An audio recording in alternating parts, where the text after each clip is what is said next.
күн достар, бүгін өте бір қасиетті күн. Әйгілі Оспан Батырдың шахид болған күн екен. Соған орай сіздерге өте құнды бір мақала жариялағалы отырмын. Бұл мақала Нью-Йорк Таймс газетіне 1949 жылы басылып шыққан. Мақалада американ журналисті Оспан Батырдың бекінісіне барып, сол жерде суретке түсіреді. Дәл осы сурет Оспан Батырдың суреті, бұл көп жерде жарияланбаған. Мен ең алғаш рет одан кейін 2 жыл бұрын Фейсбукта жариялағам. Бұл фотода Оспан Батыр өзінің бекінісінің ауласында отыр деген сурет. Суретте Оспан Батыр туралы және басқа да саяси оқиғалар туралы, оның қанша әскері бар екені, кигіз үйінің іші қандай, не тамақ жейді, соның барлығын жаңағы суреттеп, осы мақалада көрсетіп, суретпен бірге салған.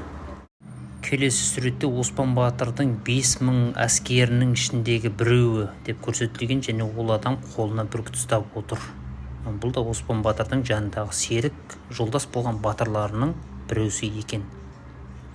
Одан келесі сурет бар. Ол суретте Оспан Батырға бағынған казак атты әскерлерінің жасақтары.